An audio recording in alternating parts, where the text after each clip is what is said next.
Welcome to the Explainer. Now, what if I told you that some of the absolute greatest minds in modern science, we're talking J. Robert Oppenheimer and the literal founding fathers of quantum mechanics, were deeply, profoundly obsessed with a 2,000-year-old Eastern text? Today, we are doing something incredibly cool.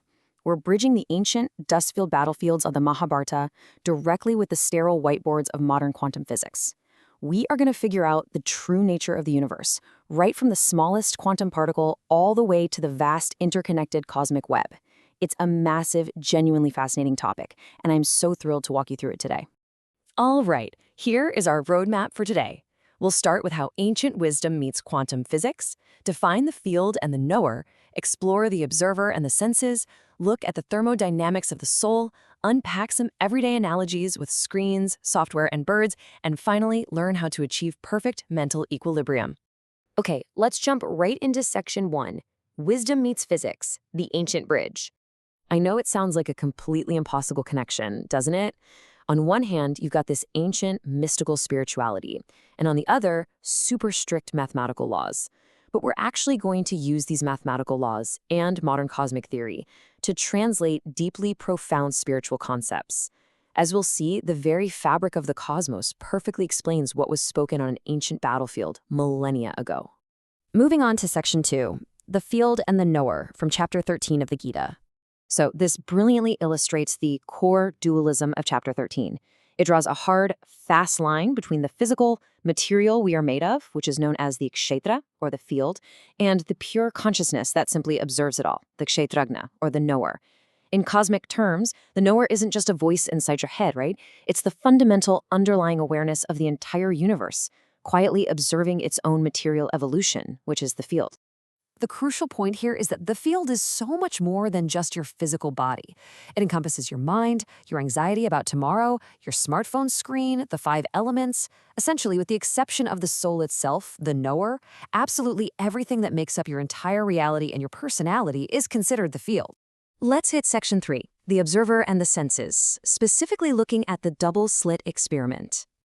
Okay, so in quantum physics, the famous double-slit experiment shows that particles literally exist in a state of pure potential, meaning they are in multiple places at once, until they are observed. The exact moment a conscious observer watches them, boom, they immediately collapse into a defined physical state. The observer effect in physics perfectly mirrors the ancient text. The material world, or the field, is literally shaped and defined by our perception as the observer, the knower.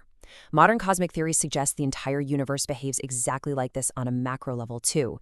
It's this vast field of potential energy just awaiting a knower to give it physical form. You see this observer dynamic pop up again in the ancient Upanishads, specifically in the story of young Nachiketa and Yama, the god of death. Yama uses an incredible metaphor, describing the true self as a passenger simply watching a chariot ride. The chariot is your physical body, the horses are your senses pulling you in a million different directions, the reins are the mind, and the charioteer is the intellect.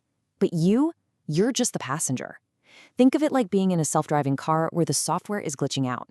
You aren't the glitching car, you're just the passenger watching it happen. The eternal, observing self, completely distinct from the chaotic chariot ride of life. On to section 4, Thermodynamics of the Soul, Energy and Karma. Now, the Gita boldly states that the ultimate essence of life, the Atman, is entirely indestructible. It simply discards old bodies to transition into new forms. Just like burning a log of wood doesn't destroy its energy, but rather transforms it into heat and ash, the total amount of energy remains exactly the same. This ancient spiritual concept literally perfectly mirrors the first law of thermodynamics. Energy cannot be created or destroyed, meaning death is simply a physical phase transition. But, here's the catch. Energy degrades. Over in physics, the second law of thermodynamics measures entropy, which is essentially disorder. Think of an unclean teenager's bedroom. Left completely alone, it naturally drifts into absolute chaos. Well, our minds act the exact same way. They drift toward anxiety, disorder, and worldly attachment when bombarded by external desires. Mindlessly scrolling through social media for hours? Yeah, that is a perfect modern example of this mental entropy, generating a kind of internal friction that the ancient texts call karma. Think about it like this. Generating mental entropy by endlessly worrying about uncontrollable outcomes, like, say, stressing over a promotion at work, is literally like revving a car engine while you're stuck in neutral. You're burning through all this fuel, but you're getting zero productive forward movement. The ancient texts actually give us a solution for this: acting without attachment. Doing that completely eliminates the internal friction, essentially plugging the energy leak and conserving your precious inner energy. All right, let's dive into Section 5, Screens and Birds, looking at some everyday analogies. First up, let's look at a modern computing metaphor. If the physical universe, the elements, our bodies, our environment, is the sterile hardware of existence, then samsara, that endless cycle of our chaotic thoughts, worries, and worldly attachments, is just the software running on the system. You are simply the user, observing the screen, entirely separate from the messy code running in the background. And that brings us right into this brilliant analogy from Advaita Vedanta. Imagine a perfect movie theater, pitch black. To someone who has never ever seen a movie, the moving pictures look like reality, like a window into another world. But the true reality is just the blank screen underneath. The movie screen is the pure observer, Brahman, and the movie itself is the chaotic, ever-changing field. It only stops feeling real when the film finally ends and you realize you were just watching a projection. Have you ever been so lost in a movie you genuinely forgot you were sitting in a theater? Well, that's exactly what it's like to be lost in the field. Let's move to a really beautiful story from the Mundaka Upanishad. Imagine two identical birds on a tree. One is super restless, hopping from branch to branch, eating sweet fruits of joy and bitter fruits of sorrow, just constantly reacting to everything. But higher up sits a silent bird, doing absolutely nothing, just peacefully watching. Eventually, the restless bird looks up and gets this massive aha moment. They are exactly the same being. The restless bird is the field of our daily experiences, our ego. The silent bird is the knower. We are the awareness that watches everything, and finding that silent bird inside ourselves is really the ultimate goal of modern mindfulness. Finally, Section 6, Mental Equilibrium and Achieving Perfect Balance. So Chapter 13 teaches us to practice equanimity. Think of this as building yourself into a really high-quality mental thermos. If you have stable equilibrium inside your thermos, it keeps your coffee perfectly hot all day. It literally doesn't matter if there's a freezing, swirling, unpredictable blizzard happening on the outside, like crazy office drama, a terrible commute, or just stressful breaking news. Your internal state remains completely stable and totally untouched by the external field.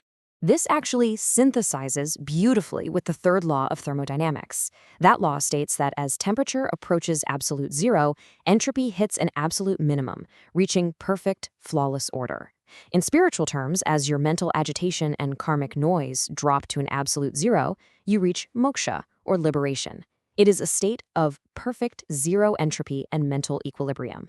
You are no longer a stressed, localized particle. You exist peacefully as an infinite, boundless wave of consciousness. This is exactly where cosmic theory meets spirituality. You realize your personal knower is literally the exact same consciousness that governs the entire cosmos. I really want to leave you with this provocative thought to ponder today. When you truly look closely at the ancient scriptures describing the knower and the field, and then you look at modern quantum physics describing the observer and the particle, the dividing line between them seems to vanish entirely. Are they really on opposite sides, or are they simply using two completely different vocabularies to describe the exact same magnificent, deeply interconnected universe? Keep exploring, keep questioning everything, and I'll see you in the next explainer.